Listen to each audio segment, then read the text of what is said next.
নমস্কার বন্ধুরা, welcome to এসটিউনিক sports. তো বন্ধুরা, এই ভিডিওতে আমরা কথা বলবো একটু ইস্টবেঙ্গলকে নিয়ে, কারণ সেমিফাইনাল ম্যাচে কিন্তু ইস্টবেঙ্গল একটু সমস্যায় পড়তে পারে বোরজা হেরিরাকে নিয়ে। তো তার পরিবর্তে কে খেলতে পারে সেই নিয়ে আলোচনা করব। একজন ওয়ার্ল্ড কাপ খেলা প্লেয়ার কিন্তু আসতে চলেছে, সেই নিয়ে আলোচনা করব এবং সুপার কাপ নিয়েও কথা বলবো আমরা এই ভিডিওতে। তাই ভিডিওটা শুরু থেকে শেষ পর্যন্ত দেখার অনুরোধ করলাম। আর ভিডিও ভালো লাগলে ভিডিওতে লাইক দিয়ে 500 লাইকের টার্গেট আমাদের পূর্ণ করে দিও। আর যারা চ্যানেলে প্রথমবার এসেছো, চ্যানেলটাকে সাবস্ক্রাইব করে পাশের বেল আইকনটাকে অন করে রেখো, তাহলে তোমাদের প্রিয় দলের খেলার সমস্ত আপডেট তোমরা এখানে পেয়ে যাবে। তো চলো আর দেরি না করে ভিডিও শুরু করা যাক। প্রথমেই যদি আমরা একটুখানি সুপার কাপ নিয়ে কথা বলি, তো সুপার কাপে কিন্তু আজকে গ্রুপ ডি এর গুরুত্বপূর্ণ ম্যাচটা আমরা দেখতে পেতে চলেছি এবং চতুর্থ দল কারা সুপার কাপের সেমিফাইনালে কোয়ালিফাই করবে সেটা কিন্তু আজকে কার্যত নিশ্চিত হয়ে যাবে। তো প্রথম ম্যাচ যেটা রয়েছে দুপুর 2টো থেকে নিয়ম রক্ষার ম্যাচ, কিন্তু সন্ধ্যা 7:30 থেকে যে ম্যাচটা রয়েছে সেটা কিন্তু আজকে হাই ভোল্টেজ ম্যাচ হতে চলেছে। একদিকে এফসি গোয়া, অপরদিকে কিন্তু ওড়িশা এফসি, তারা মুখোমুখি হতে চলেছে।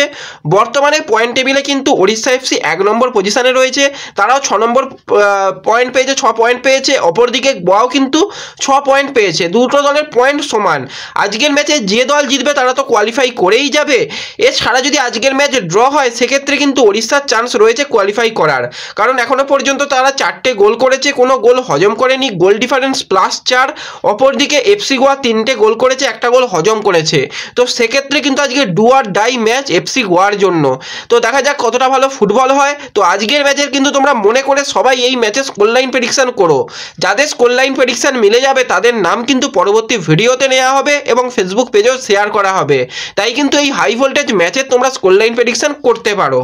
এরপর যদি আমরা একটুখানি মোহনবাগানকে নিয়ে কথা বলি, তো মোহনবাগানের সুপার কাপের অভিযান শেষ হয়ে গেছে, তারা কিন্তু কলকাতায় ফিরে এসেছে এবং আজ থেকেই কিন্তু হাবাসের তত্ত্বাবধানে আবার নতুন করে অনুশীলন শুরু করতে চলেছে। এবার যুবভারতীর প্র্যাকটিস গ্রাউন্ডেই কিন্তু তারা অনুশীলন করবে, কারণ সামনে আইএসএল রয়েছে, সেই আইএসএলেরই প্রস্তুতি পর্ব আবারও শুরু করতে চলেছে হাবাসের হাত ধরে। তো দেখা যাক হাবাস কতটা পরিবর্তন করতে পারে মোহনবাগান সুপার জায়েন্ট দলকে। এবং বেশ কিছু মোহনবাগান সুপার জায়েন্টের প্লেয়ার পরিবর্তন হতে চলেছে, শোনা যাচ্ছে 3জন মতন প্লেয়ার তারা বাদ যেতে চলেছে এবং নতুন 3জন প্লেয়ার আসতে চলেছে। তো দেখা যাক কত তাড়াতাড়ি ডিলগুলো ডান করে, কারণ আর উইন্টার ট্রান্সফার উইন্ডো বেশি দিন আর বাকি নেই, মাত্র 8টা দিন রয়েছে। তার মধ্যে কোন প্লেয়াররা আসে এবং কোন প্লেয়াররা যায় সেদিকে কিন্তু আমাদের অবশ্যই তাকিয়ে থাকতে হবে। এরপর যদি একজন বিশ্বকাপ খেলা প্লেয়ারের কথা বলি, সেই প্লেয়ার কিন্তু আইএসএলে আসতে চলেছে। তো 32 বছর বয়সী অস্ট্রেলিয়ান সেন্টার ফরওয়ার্ডের প্লেয়ার টমি জুডিস, তো এই প্লেয়ার কিন্তু আসতে চলেছে নর্থ ইস্টে হয়ে, কারণ নর্থ ইস্ট রীতিমতন তাদের কালকেই এশিয়ান প্লেয়ারকে ছেড়ে দিয়েছে এবং আইএসএল এর নিয়ম একজন এশিয়ান প্লেয়ারকে রাখতেই হবে। তো সেক্ষেত্রে এই প্লেয়ারকেই কিন্তু আনতে চলেছে। তো এই প্লেয়ারটা কিন্তু ওয়ার্ল্ড কাপ অস্ট্রেলিয়ার হয়ে খেলেছে, 2বার কিন্তু ওয়ার্ল্ড কাপে স্কোয়াডে ছিল এবং ন্যাশনাল টিমের জার্সি গায়েও তার ম্যাচ খেলার অভিজ্ঞতা রয়েছে। এছাড়া কিন্তু সে এ লিগে ভালোই ফুটবল খেলেছে, মোটের ওপর প্লেয়ারটার পারফরমেন্স দেখলাম খারাপ নয়, খারাপ প্লেয়ার নয়, ভালোই প্লেয়ার এবং উচ্চতাটাও ভালো রয়েছে, স্কিলফুল প্লেয়ার। 223টা ম্যাচ খেলেছে, 64টা গোল করেছে, এছাড়া কিন্তু 18টা অ্যাসিস্ট করতেও দেখা গেছে। তো বর্তমানে ফ্রি ক্লাব রয়েছে এবং এই ফ্রি প্লেয়ারকেই সাইন করাতে চলেছে Odisha north east United FC. তো দেখা যাক কতটা ভালো ফুটবল খেলতে পারে এই অস্ট্রেলিয়ান গোল মেশিন। এবার যদি আমরা একটুখানি ইস্টবেঙ্গলকে নিয়ে কথা বলি, তো ইস্টবেঙ্গল কিন্তু সুপার কাপের সেমিফাইনালে কোয়ালিফাই করে গেছে। তাদের সামনে কিন্তু কঠিন চ্যালেঞ্জ হতে চলেছে জামশেদপুর এফসি এবং কোচ রীতিমতন তার প্লেয়ারদের বলে দিয়েছে যেভাবে তারা ফুটবল খেলছিল সেই রকমভাবেই ফুটবল খেলতে হবে এবং অবশ্যই এই ম্যাচটা জিততেই হবে, যে কোনোভাবে ম্যাচটা জিততেই হবে, ফাইনালে যেতেই হবে, সেই রকমভাবেই প্লেয়াররা খেলবে। এবং তোমাদের যেরকমটা জানিয়েছিলাম, বোরজা হেরিরা সে কিন্তু কাঠ সমস্যার কারণে সেমিফাইনালের মতন বড় ম্যাচ খেলতে পারবে না। তো আজকে কিন্তু ইস্টবেঙ্গল দল অনুশীলন করবে এবং অনুশীলনে বোরজার জায়গায় কাকে খেলানো হবে প্রথম থেকে সেটা কিন্তু ঠিক করা হবে। তো সেক্ষেত্রে বোরজার জায়গায় যাকে খেলানোর চিন্তাভাবনা রয়েছে সেটা আর অন্য কেউ নয়, 22 বছর বয়সী অ্যাটাকিং লাইনের প্লেয়ার পিভি ভিষ্ণু। তো ভিষ্ণু কিন্তু দুর্দান্ত প্লেয়ার, বল হোল্ড করতে পারে, স্কিল রয়েছে এবং গোলের কাছ পর্যন্ত বল নিয়ে গিয়ে অ্যাসিস্টও করতে পারে। তো ভিষ্ণুর খেলায় কিন্তু সবাই রীতিমতন খুশি।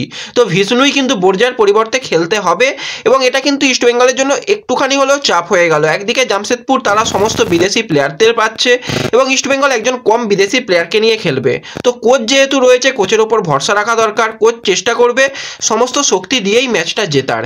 এবং তোমরা যে বিষয়টাকে নিয়ে বারবারই জানতে চাইছিলে, আমিও বলেছিলাম জানতে পারলে তোমাদের অবশ্যই জানিয়ে দেবো, সেটা হচ্ছে চিমাচুকু। সে কি এই ম্যাচে খেলবে? এখন যতটা শোনা যাচ্ছে চিমাচুকু কিন্তু এই ম্যাচের জন্য অ্যাভেলেবেল রয়েছে। তাকে কিন্তু এক ম্যাচের জন্যই সাসপেন্ড করা হয়েছে এবং সেমিফাইনালের মতন হাই ভোল্টেজ ম্যাচে চিমাচুকু ফিরছে এবং 6 জন বিদেশি নিয়ে কিন্তু শক্তিশালীভাবে জামশেদপুর নামতে চলেছে। তো দেখা যাক কতটা ভালো ম্যাচ হয় এই ম্যাচটা। আর অবশ্যই জামশেদপুর কীরকম দল, তাদের কীরকম পরিকল্পনা, সমস্ত নিয়ে কিন্তু একটা আলাদা ভিডিও বানাবো, চেষ্টা করবো আজকেই দেবার। তো সেই ভিডিওটা দেখলেই তোমরা বুঝতে পারবে সেমিফাইনাল ম্যাচটা কতটা চাপ ম্যাচ হতে চলেছে ইস্টবেঙ্গলের জন্য। তো আশা করি ইস্টবেঙ্গল ভালো ফলাফল করবে সেমিফাইনাল ম্যাচেও এবং অনেক দিন বাদে আবারও সুপার কাপে কিন্তু ফাইনালে ইস্টবেঙ্গল কোয়ালিফাই করবে। এবং যে ট্রফির জন্য কোচ চেষ্টা করছে সমস্ত দিক দিয়ে, সেই ট্রফিটা পাওয়াটা শুধুমাত্র দুটো ম্যাচের ব্যাপার। আশা করি দুটো ম্যাচ কিন্তু ভালোই যাবে জগন্নাথ দেবের কৃপায়। তো দেখা যাক কীরকম ম্যাচ হয়। তো এই ভিডিওতে এইটুকুই ছোট্ট আপডেট তোমাদের সঙ্গে শেয়ার করার ছিল। ভিডিও ভালো লাগলে ভিডিওতে লাইক করে দিও, চ্যানেলে প্রথমবার এলে চ্যানেলটাকে সাবস্ক্রাইব করে দিও, ফেসবুক পেজ থেকে যারা ভিডিও দেখছো পেজটাকে ফলো করে নিও এবং ভিডিও সকলের সঙ্গে শেয়ার করে দিও।